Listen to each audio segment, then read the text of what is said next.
Persiapan dan antusiasme tinggi menjelang duel Indonesia melawan Filipina U23 di Piala AFF U23 2025. Sejumlah besar penonton diperkirakan akan memenuhi Stadion Gelora Bung Karno, GBK, di Jakarta untuk menyaksikan pertandingan penting antara Timnas Indonesia U23 dan Filipina U23 dalam ajang Piala AFF U23 2025. Kabar ini menyebar dengan cepat, dan kabar bahwa tiket pertandingan tersebut habis terjual dalam waktu singkat menunjukkan antusiasme yang luar biasa dari para pendukung Garuda Muda. Para supporter Indonesia menunjukkan semangat yang membara, borong tiket secara besar-besaran, sehingga Stadion Kebanggaan Bangsa ini akan dipenuhi oleh lautan merah putih.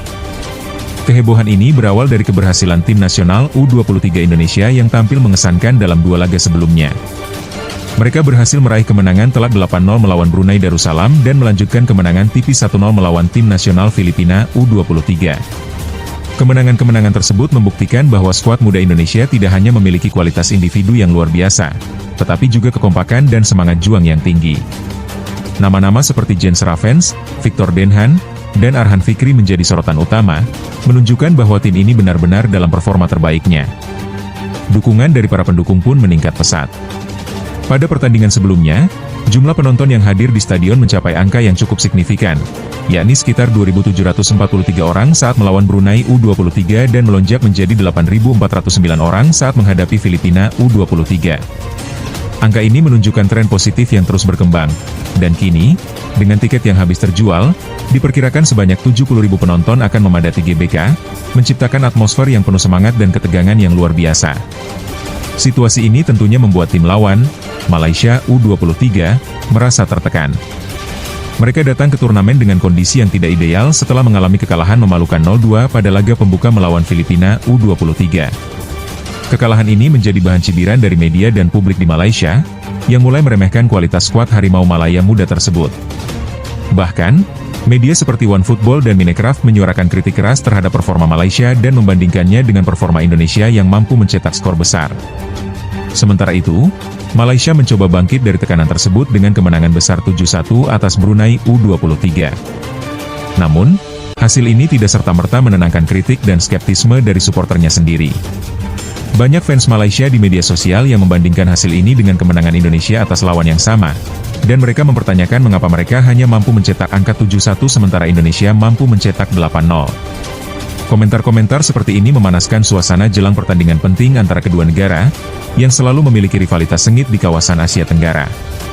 Di luar lapangan, perhatian media dari berbagai negara tetangga seperti Vietnam dan Thailand pun turut membahas fenomena ini. Media Vietnam, The Tau 247, menyoroti bahwa Indonesia kini berada dalam masa keemasan di usia muda, didukung oleh antusiasme luar biasa dari para supporter yang mampu membakar semangat dan memberi tekanan besar kepada tim lawan. Mereka menyebutkan bahwa Stadion GBK adalah tempat yang paling menakutkan bagi tim tamu di kawasan ASEAN dan Asia secara umum. Sementara itu, media Thailand, Siam Sport, secara sarkastik menyindir Malaysia dengan komentar pedas. Mereka menyatakan bahwa saat Indonesia mempersiapkan skuad dengan mental baja, Malaysia justru sibuk mencari alasan atas kekalahan yang mereka alami. Di tengah kondisi ini, kabar bahwa seluruh tiket pertandingan habis terjual semakin memperkuat rasa percaya diri para pemain Indonesia. Beberapa laporan menyebutkan bahwa sejumlah supporter Malaysia ingin menyaksikan pertandingan di GBK, tetapi hampir tidak mendapatkan tiket karena kapasitas stadion yang sudah penuh. Keadaan ini menambah tekanan psikologis bagi Malaysia, mengingat mereka harus menghadapi puluhan ribu supporter Indonesia yang akan memberikan dukungan tanpa henti. Pelatih Malaysia U23, Nafuzi Zain, akhirnya angkat bicara mengenai situasi ini. Dalam wawancara dengan media, ia mengakui bahwa euforia supporter Indonesia di GBK menjadi faktor yang tidak bisa diabaikan. Ia menyebutkan bahwa dukungan dari penonton sangat luar biasa dan akan menjadi tekanan tambahan bagi timnya. Ia menegaskan bahwa timnya datang ke Indonesia bukan untuk takut, melainkan untuk menunjukkan bahwa Malaysia juga memiliki kemampuan dan kualitas yang sama. Dengan nada tegas, Nafuzi menyatakan bahwa mereka tidak akan gentar dan akan berjuang keras demi hasil terbaik. Pernyataan tersebut memicu berbagai reaksi dari netizen Indonesia yang menilai bahwa ucapan pelatih Malaysia tersebut menunjukkan adanya kekhawatiran terhadap tekanan atmosfer di stadion. Banyak yang berpendapat bahwa Malaysia akan merasa terintimidasi sejak peluit pertama pertandingan, dan bahwa dukungan besar dari supporter Indonesia akan menjadi kekuatan utama bagi anak-anak Garuda Muda. Mereka sudah menyiapkan berbagai aksi dukungan, mulai dari koreografi megah, nyanyian semangat, hingga bendera merah putih raksasa yang akan dikibarkan di tribun stadion. Situasi ini menimbulkan gambaran bahwa pertandingan nanti bukan sekadar duel sepak bola biasa, melainkan juga perang psikologis antara kedua tim.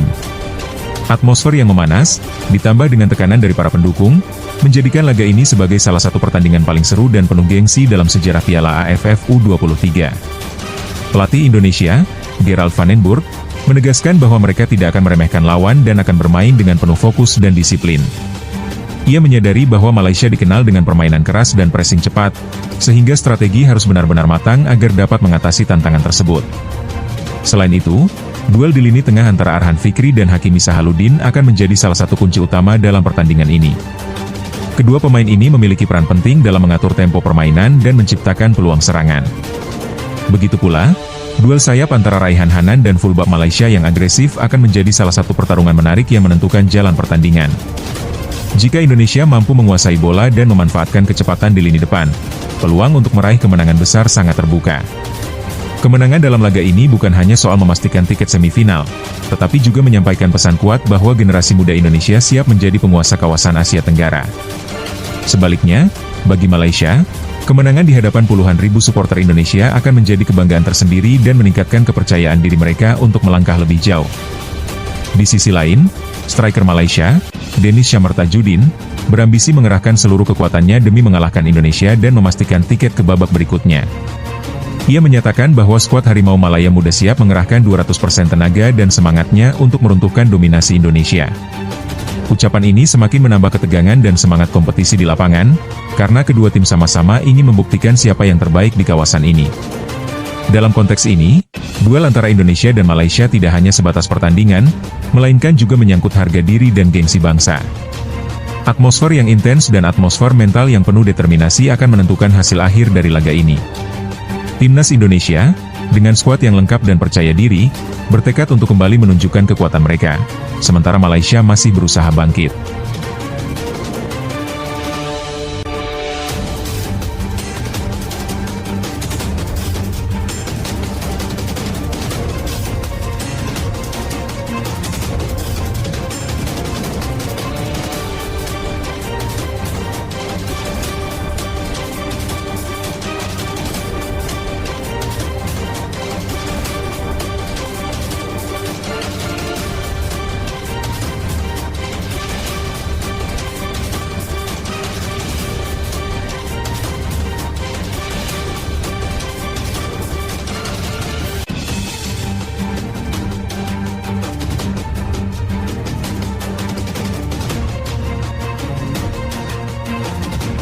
PSSI mengukir rekor pendapatan menakjubkan, Erick Thohir ungkap potensi 800 miliar rupiah dari pertandingan melawan Cina.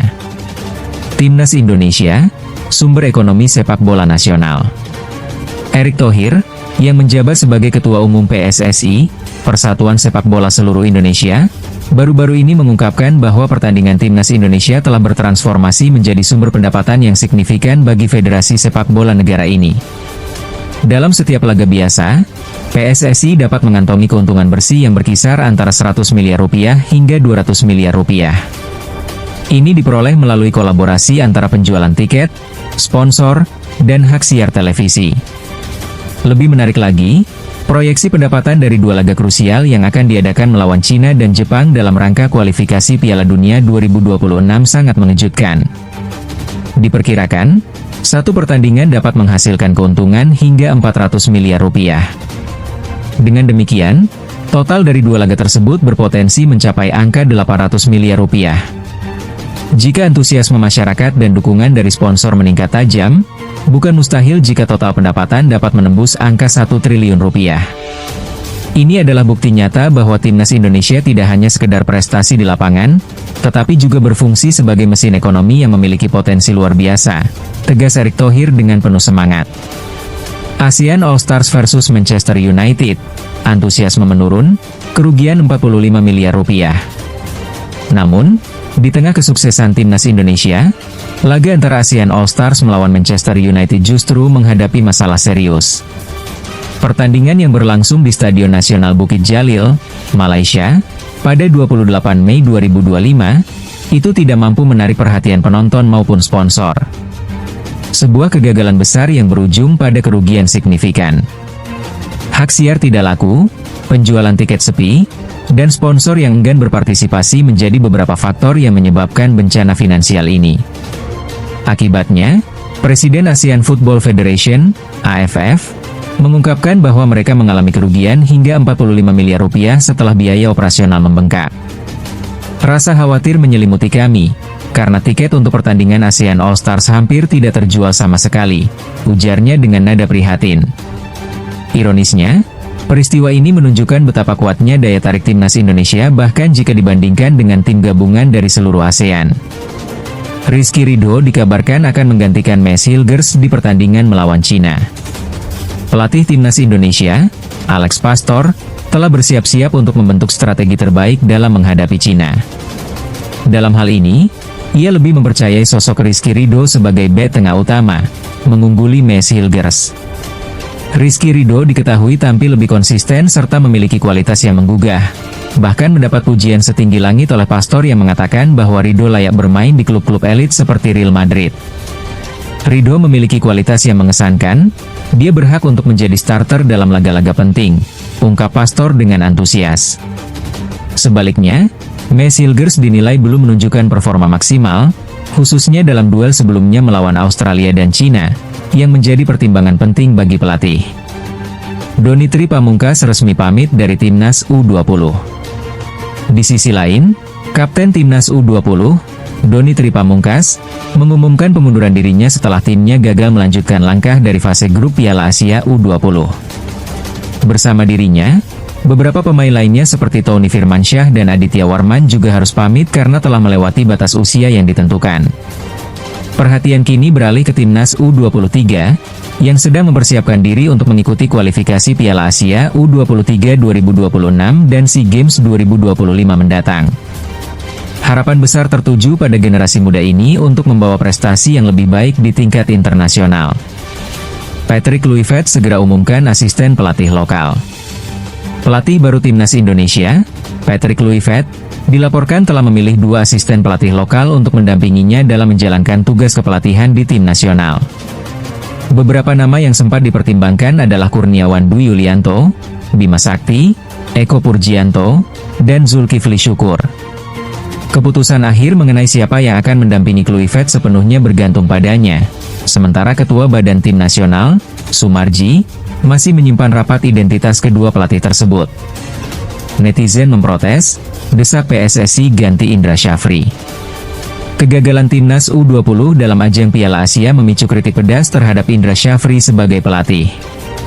Ada desakan dari netizen yang meminta PSSI untuk mencari pengganti, dengan sejumlah nama seperti Nova Arianto, pelatih Timnas U17, dan Zulkifli Syukur disebut-sebut sebagai kandidat terkuat untuk menggantikan posisi tersebut. Tristan Gur, bek muda Ajax dalam radar naturalisasi.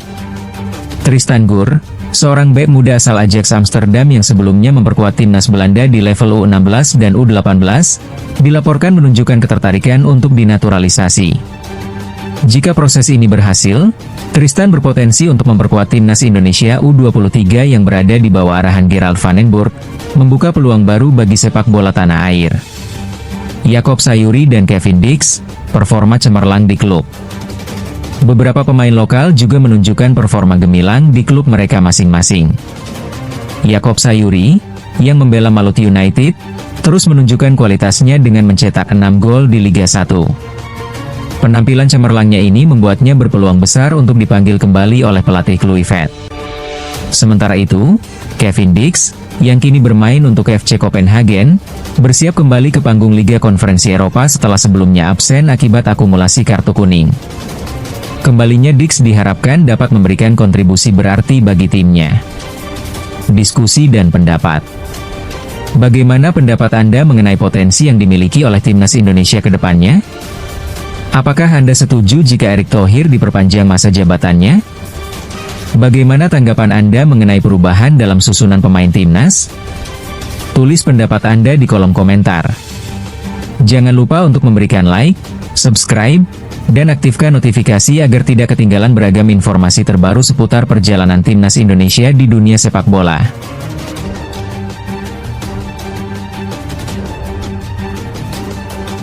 Timnas Indonesia dan kesempatan emas di Piala Dunia, generasi muda yang memukau. Di tengah dinamika sepak bola, Indonesia kini tengah berada di jalur yang menjanjikan untuk meraih impian berpartisipasi di Piala Dunia. Dampak positif dari generasi muda yang berbakat, seperti Jesse Rizky, Rido Marcelino, dan Ivar Jenner, menjadi sinar harapan bagi masa depan sepak bola tanah air. Performanya yang cemerlang baik di klub maupun di pentas internasional memperkuat keyakinan bahwa 10 tahun ke depan peta sepak bola Indonesia dapat berubah secara signifikan.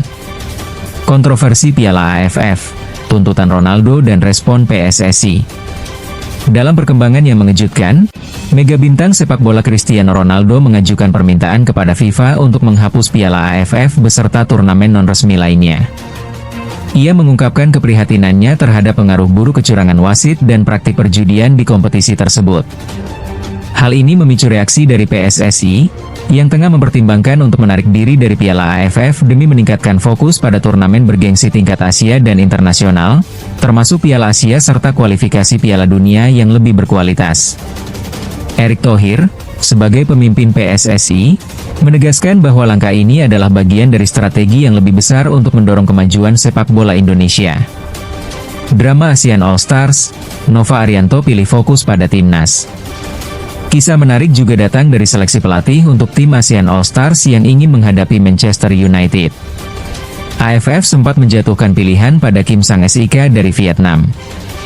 Namun, untuk pertimbangan selanjutnya, mereka mendekati Nova Arianto, pelatih timnas U17 Indonesia, yang telah sukses membawa timnya ke Piala Dunia U17 di Qatar. Meskipun tawaran tersebut menggiurkan, Nova memutuskan untuk menolak dan memilih untuk berkonsentrasi penuh pada persiapan timnas Indonesia, mencerminkan dedikasi dan komitmennya. Proses naturalisasi pemain, Hairori Edewal dan Emil Audero. Dalam dunia politik sepak bola, naturalisasi menjadi isu yang kian hangat. Hairori Edewal, bek asal Belanda, terhambat dalam proses naturalisasi akibat statusnya yang pernah bermain untuk timnas senior Belanda. Sementara itu, Emil Audero, kiper yang membela Inter Milan, sedang menjalani proses legalisasi untuk bergabung dengan timnas Indonesia. Harapannya, ia dapat segera memperkuat lini pertahanan tim. Selain itu, Danny James dan Joey Pelupesi juga tengah berada dalam tahap serupa untuk memberikan kontribusi di sektor tengah dan pertahanan, menambah kedalaman skuad tim. Evaluasi timnas U20, tantangan bagi Indra Syafri. Sayangnya, nasib tidak berpihak pada timnas U20 Indonesia di Piala Asia U20, di mana mereka gagal melangkah lebih jauh setelah mengalami kekalahan dari Iran dan Uzbekistan. Penampilan kurang optimal ini membawa kritik tajam kepada pelatih Indra Syafri terkait kemampuan taktisnya. PSSI kini sedang mengkaji potensi pergantian pelatih, dengan nama seperti Gerald Van den Boeck dan Nova Arianto muncul sebagai kandidat pengganti. Kemajuan pemain Indonesia di Eropa, Rizky Ridho dan Ivar Jenner bersinar. Di benua Eropa, beberapa pemain muda Indonesia menunjukkan performa yang gemilang. Rizky Ridho, yang kini memperkuat Oxford United, berhasil meraih posisi starter dan siap dipanggil untuk memperkuat timnas Indonesia. Sementara itu, Jesse Rizky, yang membela Venezia, kembali dikukuhkan sebagai kapten tim dan berhasil membawa tim meraih berbagai hasil positif di Serie A. Antusiasme Ramadan Sananta di bawah bimbingan Patrick Kluivert. Ramadan Sananta, penyerang yang kini berseragam Persis Solo, menunjukkan antusiasme yang tinggi untuk belajar di bawah arahan legenda sepak bola Belanda, Patrick Kluivert. Ia percaya bahwa dengan pendekatan baru yang lebih ofensif, timnas Indonesia akan lebih siap menghadapi tantangan di kualifikasi Piala Dunia 2026 mendatang. Kisah kebangkitan Dendi Sulistiawan, promosi Bayangkara FC dan komitmen untuk masa depan. Di tengah perjalanan karir yang penuh liku, Dendi Sulistiawan memberikan contoh inspiratif setelah jarang ditampilkan di panggung timnas Indonesia. Ia berkontribusi besar dalam membawa Bayangkara FC naik kelas ke Liga 1. Tidak hanya berprestasi di lapangan, Dendi juga menunjukkan tanggung jawab sosial dengan mendirikan akademi sepak bola, bertujuan untuk mencetak pemain-pemain muda berbakat yang dapat menjaga kelangsungan sepak bola Indonesia di masa mendatang. Peralihan era di timnas, Shin Tae-yong tutup babak dan fokus beralih ke Patrick Kluivert. Dengan berakhirnya kerjasama antara PSSI dan Shin Tae-yong, yang memilih untuk tidak memperpanjang kontraknya, PSSI kini berusaha untuk menyusun strategi baru di bawah kepemimpinan Patrick Kluivert. Penyelesaian kompensasi juga telah dilakukan dengan profesional, menandai akhir dari satu era dan dimulainya babak baru yang diharapkan mampu membawa perubahan positif bagi sepak bola Indonesia. Dalam kompleksitas pergerakan dan perubahan yang terjadi di kancah sepak bola Indonesia, harapan akan masa depan yang lebih cerah tetap menyala. Dengan dukungan terhadap talenta muda dan pergeseran strategi yang berani, dunia sepak bola Indonesia memiliki peluang untuk meraih prestasi yang lebih gemilang di pentas global.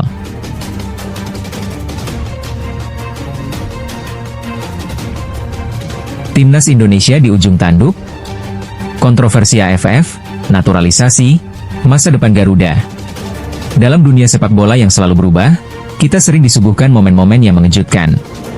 Salah satu yang terbaru adalah pernyataan keras dari Ruben Amorim, pelatih Manchester United, yang mengatakan, ini bukan sepak bola. Ini cari masalah, setelah menonton pertandingan AFF, terutama yang melibatkan pemain Vietnam yang menunjukkan aksi brutal. Tackle keras dan pelanggaran berbahaya menjadi sorotan, dan kritik Amorim menunjukkan bahwa ini lebih dari sekadar masalah di lapangan. Reputasi dan integritas sepak bola ASEAN juga terancam. Kontroversi di panggung AFF. Skandal di AFF tidak hanya berpengaruh pada reputasi para pemain dan tim, tetapi juga pada perkembangan sepak bola di kawasan tersebut. Dengan adanya ancaman dari FIFA untuk memberikan sanksi, turnamen ini berada di ujung tanduk. Masalah ini dapat memengaruhi klub-klub Eropa, seperti Barcelona dan Real Madrid, yang mungkin menarik diri dari partisipasi dalam kompetisi yang melibatkan negara-negara ASEAN. Ini bisa menjadi bencana bagi pertumbuhan sepak bola di kawasan ini. Erick Thohir, Ketua Umum PSSI, menerima tawaran untuk bergabung dengan EAF, yaitu Federasi Sepak Bola Asia Timur, yang mencakup Jepang dan Korea Selatan. EAF menawarkan gaya bermain tiki-taka yang minim kekerasan. Namun, langkah ini mengundang pertanyaan, apa konsekuensinya bagi sepak bola ASEAN? Apakah ini langkah maju atau justru kemunduran, pemain-pemain baru dan tantangan internal? Di tengah kontroversi, ada harapan baru dengan kedatangan Mauro Zelstra, striker muda asal Belanda yang memiliki darah Indonesia. Kehadirannya bisa menjadi angin segar untuk performa Garuda di kancah internasional. Namun, tidak semua berita positif. Witan Sulaiman, salah satu bakat menjanjikan, terancam tidak dipanggil oleh pelatih baru, Patrick Kluivert, menimbulkan pertanyaan tentang strategi ke depan. Masalah infrastruktur. Tantangan tidak hanya datang dari pemain dan pelatih, tetapi juga dari infrastruktur di dalam negeri. Lapangan Gelora Bung Karno, yang dulunya megah, kini dikritik oleh pemain asing, termasuk tim Jepang dan Arab Saudi. Mereka menyebut kondisi rumputnya mirip kebun binatang, suatu hal yang dapat memalukan di tingkat internasional. Erick Thohir pun memberikan pernyataan tegas, saya tidak mau Indonesia dipermalukan lagi. Ia menekankan pentingnya perhatian terhadap infrastruktur untuk meningkatkan citra sepak bola nasional. Cedera dan harapan di laga melawan Australia. Khawatir akan cedera Ragnar Oratmangun menjelang laga penting melawan Australia, Timnas Indonesia menghadapi tantangan berat. Namun, kabar baik muncul dengan kembalinya Emil Audero, kiper Serie A, yang diharapkan bisa bersaing dengan Martin Paes dan memperkuat barisan pertahanan tim.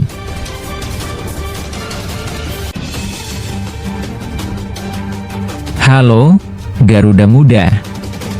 Saatnya menunjukkan dukungan dan kebanggaan kita terhadap tim nasional Indonesia. Kami dengan bangga mempersembahkan jersey terbaru Timnas Indonesia yang memiliki desain eksklusif dan menarik. Inilah kesempatan kamu untuk tampil stylish sekaligus mendukung perjuangan Garuda di lapangan. Jersey ini tidak hanya akan menjadi simbol dukunganmu terhadap tim kesayangan, tetapi juga memberikan rasa kebersamaan yang kuat di antara para penggemar.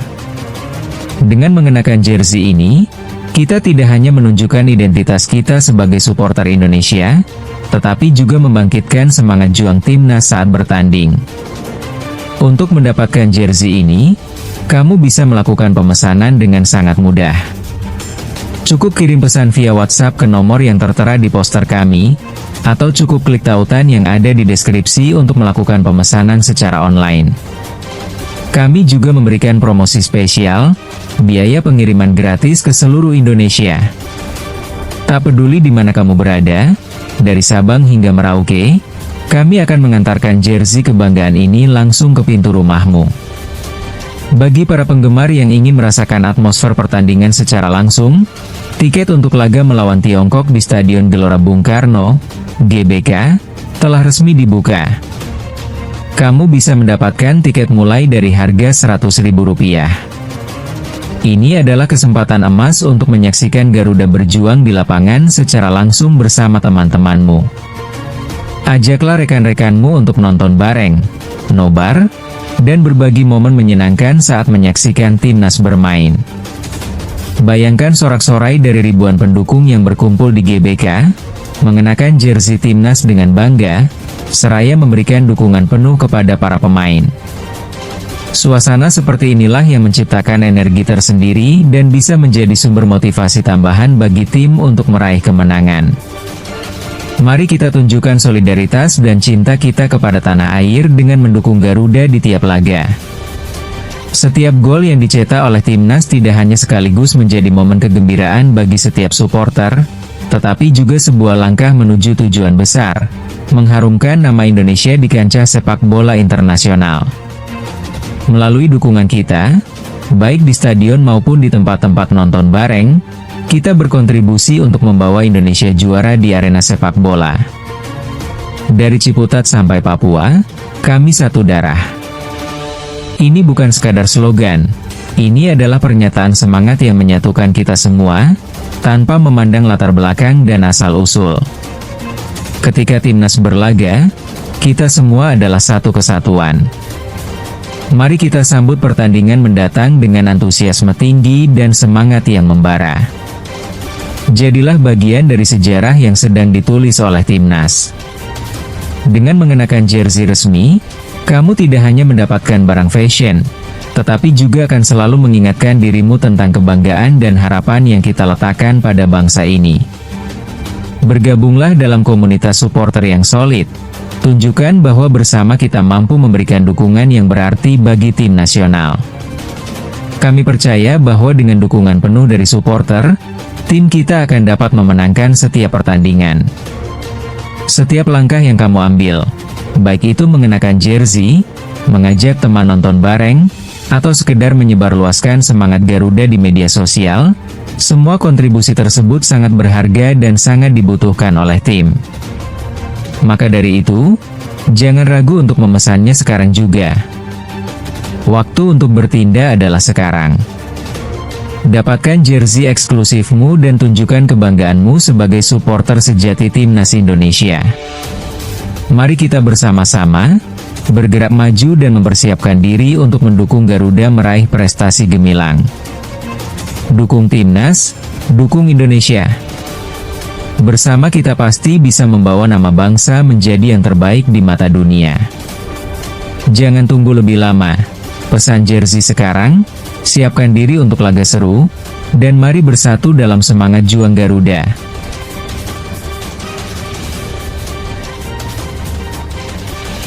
Dengan berbagai isu yang menghinggapi, pertanyaannya adalah, kemana arah timnas Indonesia selanjutnya? Apakah mereka akan terus di AFF yang penuh kontroversi, atau mengambil risiko bergabung dengan EAF? Keputusan yang harus diambil. Masa depan timnas Indonesia berada di persimpangan. Bertahan di AFF memberikan akses lebih ke kompetisi, tetapi dapat berisiko terhadap reputasi. Sementara bergabung dengan EAF bisa membawa manfaat dari pendekatan permainan yang lebih teknis dan bersih, tetapi mengorbankan komunitas ASEAN yang lebih luas. Apakah timnas Indonesia dapat bersaing dengan tim-tim dari Jepang dan Korea Selatan yang memiliki infrastruktur lebih baik? Ini menjadi pertanyaan yang perlu dipikirkan oleh semua pihak yang terlibat. Semangat untuk terus berjuang. Di tengah kontroversi, semangat para pemain dan dukungan penggemar tetap ada. Indonesia memiliki potensi yang belum sepenuhnya dieksplorasi. Dengan kedatangan pemain baru dan pelatih yang berkomitmen untuk perubahan, harapan untuk perbaikan performa di kancah internasional masih ada. Keberadaan tim yang solid, dengan pemain berkualitas dan dukungan infrastruktur, adalah kunci untuk meraih kesuksesan. Semua mata kini tertuju pada manajemen PSSI, pelatih, dan pemain untuk bersama-sama menemukan jalan ke depan yang jelas bagi timnas Indonesia. Kesimpulan, masa depan sepak bola Indonesia tidak hanya terfokus pada trofi, tetapi juga tentang identitas dan karakter tim.